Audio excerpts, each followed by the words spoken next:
trying to misbehave. You there! Stand fast! I think I broke something. Have you ever experienced deja vu? I mean, it leaves you wondering, doesn't it? It seems like history repeats itself. Well, maybe not exactly.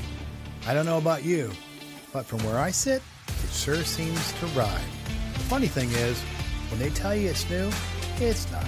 It's just been repackaged. How do you know? You just have to know where to look. Well, I'm looking. Hello and welcome. I'm Lewis, and I'll be your host. So, ready or not, I'll switch on the lights. Come on in and join me, and we'll put some light on it on the Red Pill Diary. The guest stood in the dimly lit, stuffy interior room the general's aide had whisked him into to avoid prying eyes. The dark-haired, well-dressed man entered the room alone and closed the door behind him. His highly polished boots accented his smartly pressed light gray uniform. He abruptly stopped as he turned to greet his guest, his mouth now slightly open and a frown on his face. He was shocked when he saw the British officer standing holding a Colt revolver pointing directly at his chest. His eyes moved up from the revolver, and he looked directly at the officer before him.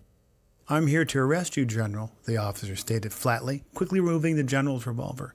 The officer could sense the general's mind quickly contemplating his options, weighing his possibilities of survival.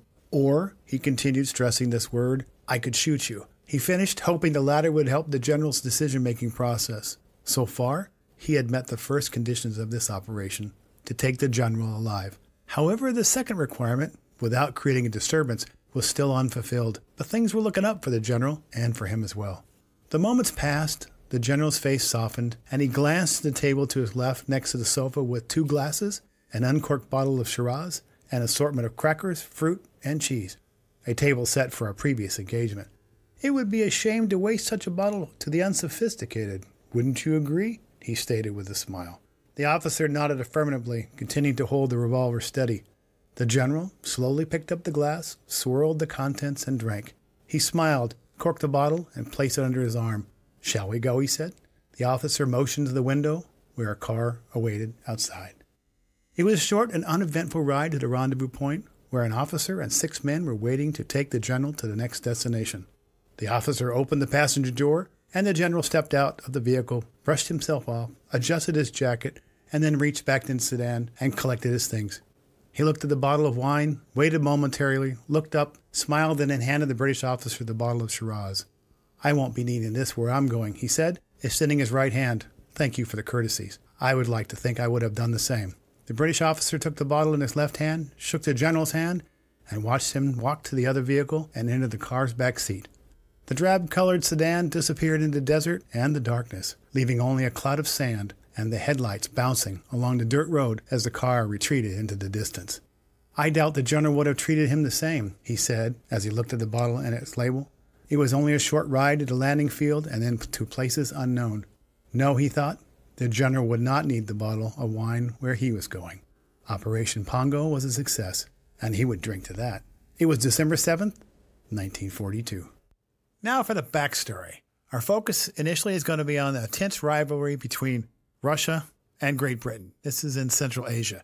It concerned 3 countries, Afghanistan, Iran, and Tibet. They created a geographical barrier between these 2 powers. Now, in 1901, the Shah in Persia granted this British subject a 60-year concession in all areas of the country of Iran or Persia, except for the 5 northern provinces bordering Russia. That's important because it's going to come back up as a conflict later on.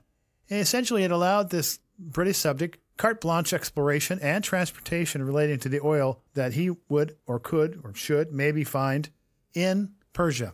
But he had to provide 16%, the Shah, 16% royalty on all net profits for operation. So let's fast forward to the first 10 years of 1900. In 1905, Imperial Germany started to emerge as a power. Russia was defeated in the Russo-Japanese War. And in 1907, Great Britain and Russia met in St. Petersburg and signed the Anglo-Russia or Anglo-Russian Convention. It didn't consult Iran. It attempted to enable both these powers to outflank the rising power of Germany, because Germany at the time was contemplating a railroad from Berlin to Baghdad, this way potentially uniting Imperial Germany and the Ottoman Empire, which extended at that time to what we know modern-day Kuwait. This, for the Germans, would strategically open the potential for access to the Persian Gulf, to the Sea of Oman, and into the Arabian Sea, thereby avoiding the Suez Canal, which was built in 1869 and was currently under protection by the British government. It also outflanked the newly formed government of Persia, which it didn't consult about their agreement, and Persia, Iran, refused to recognize the validity of the agreement. Essentially, it carved out Persia into three sections of influence. Russia to the north, and Great Britain in the south, with the center being neutral between the two of them, where each one could have influence. They set the borders of Afghanistan and Tibet, and this arrangement allowed both of them to manipulate Persia politically and economically. This created a pretty heavy anti-British sentiment and really an anti-West attitude. Now you asked, why is that important? Because it shows you the underlying stewing of things occurring in this area based on the conduct of the powers at the turn of the 20th century. It's only going to get worse. Okay, so in 1908, Darcy finds oil, and he finds it big. And that same year, he creates the Anglo-Iranian Oil. It was initially called the Anglo-Persian Oil Company, but you now know it as BP, as in British Petroleum. Right after this, the British government maintained a 51% stake in the company, and practically this company controlled all the oil in Iran. Let's jump to 1917. Now, we know that's important for a number of reasons, but in this case, it concerns Russia. Now, Russia was consumed by civil war, Bolshevik revolution, and they canceled all the debts with Tsarist Russia and Iran, Persia, basically renounced most of their rights in Iran. Of course, Britain moved in to fill the void at the height of its imperial power, and under the Balfour Declaration, it controlled Palestine and de facto Iran. So let's take a deep breath and just stop and recap. Essentially, Great Britain occupied most of the Middle East and carved up Persia with Russia. And during this time, the British subject obtains a sweetheart deal with the Shah of Persia regarding any oil he could or would find, creates through financial assistance and basically political backing an oil company, and the British government obtains a 51% stake, then increases it to 53%, basically taking control and providing oil to its navy at reduced prices. What a deal. It went through essentially a straw man to get what it could not have gotten as a sovereign nation negotiating with a sovereign nation. So why was this important, especially to Britain? Now, the British, of course, had a huge investment in this refinery in Iran. And it was important to the British and the Iranian economies, but more so to the British because they were recovering from what? World War II. So now we're in 1950. And so this money that's generated from this refinery is helping to pay for their debt. And to remove this refinery's income for the British would have a devastating effect on the British economy. And they didn't want that to happen, and nor do they want to lose those profits. Okay, I want to take a moment to stop and make a point. In the last episode, and this one, and we're going to see going forward, there's at least three things that you're going to see repeating itself. One, the competition for a natural resource. Two, the fear of some outside influence that the other party sees as a detriment to themselves.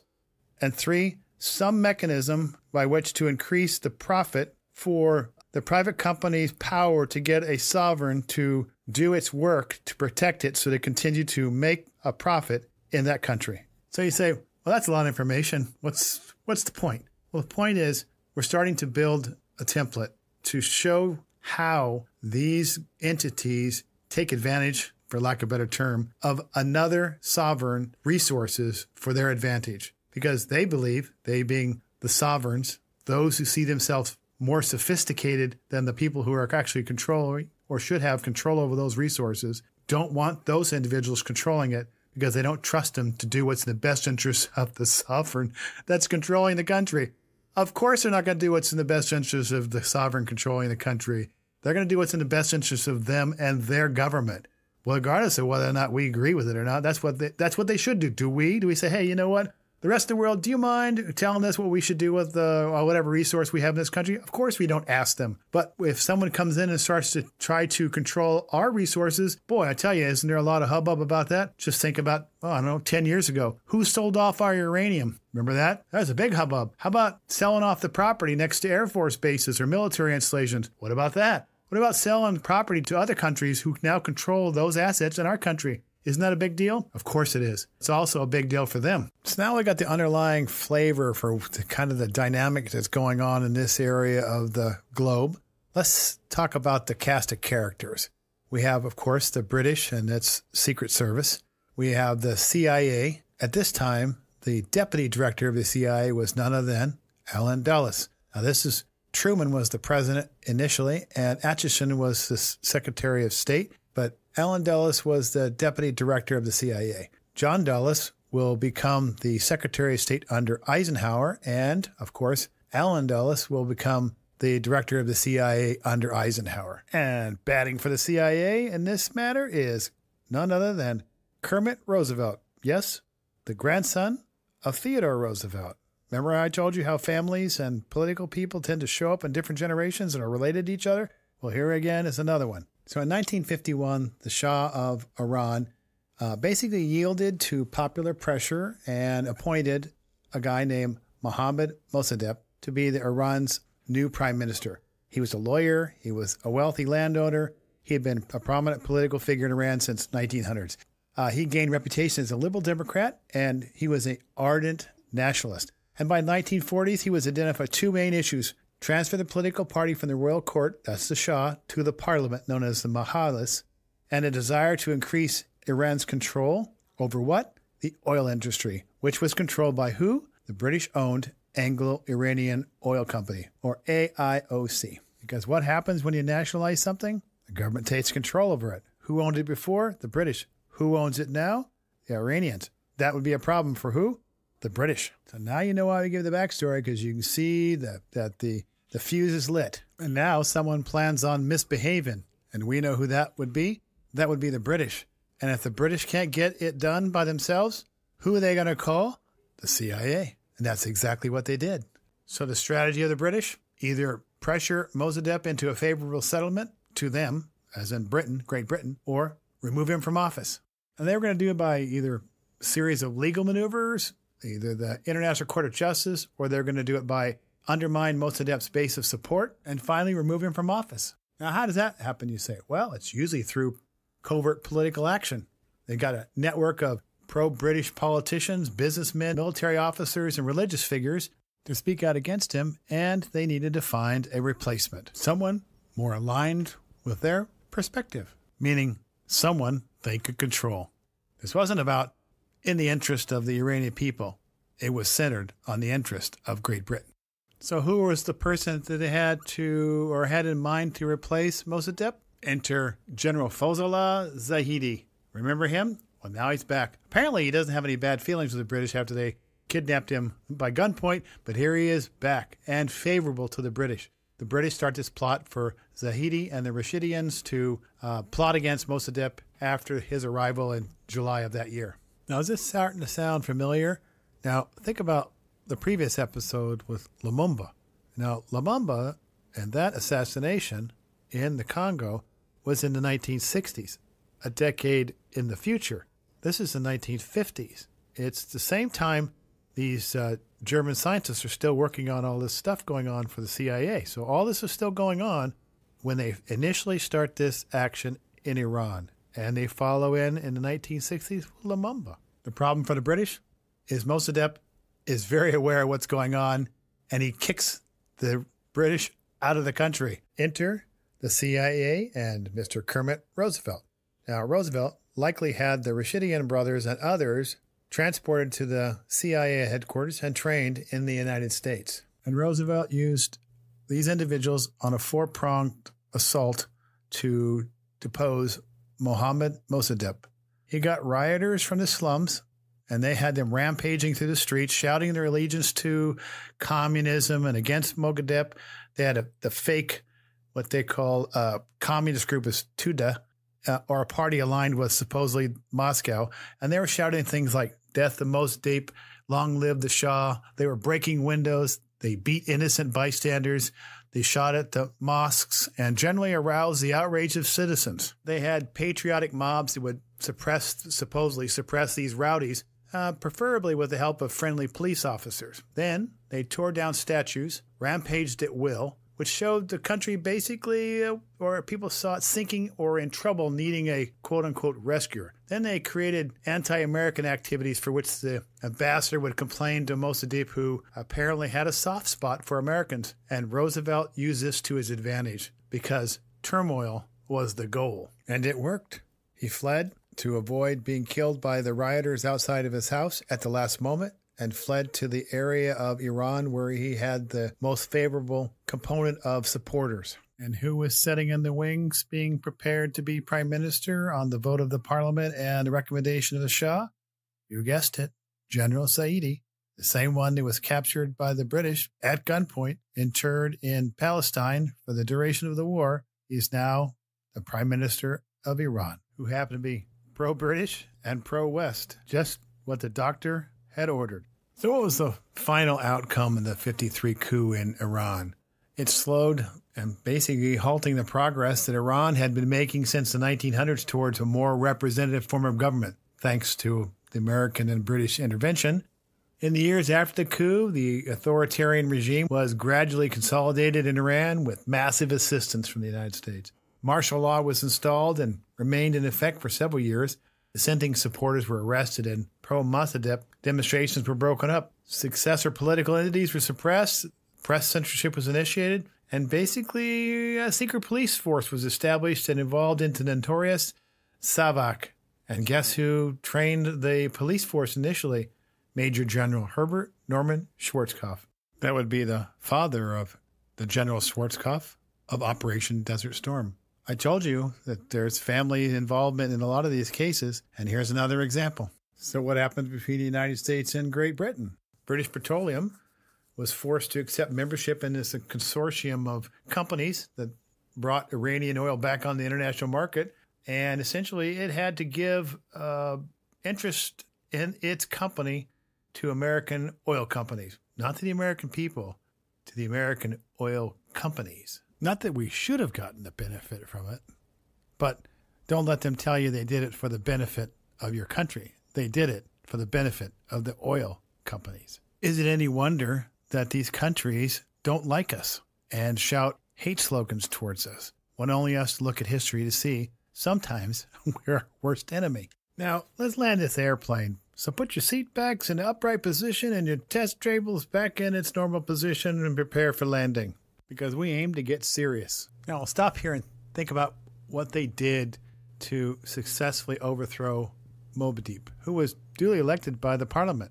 They essentially had rioters rampaging through the street, creating trouble, shouting death to so-and-so, long live somebody else, breaking windows, they're beating in at bystanders, they're shooting at the mosques, and they generally arouse the outrage of the citizen.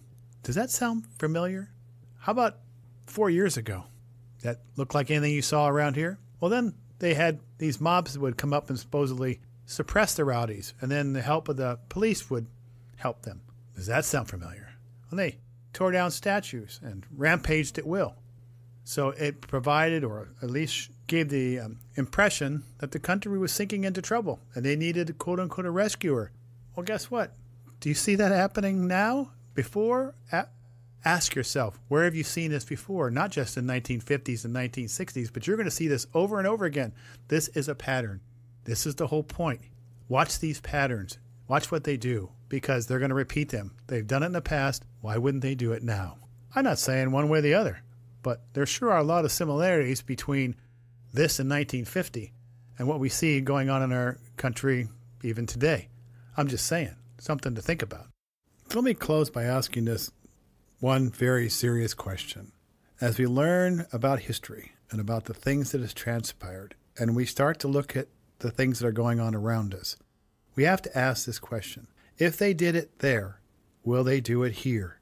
If they're doing it here, what would be the indication it's occurring? We can't play ostrich. We have to at least recognize the possibility that it could happen even here. And like Harry Truman said, there is nothing new in the world except the history you do not know. I'll leave the lights on for you. Well, we filled those pages. If you have comments, suggestions, share them.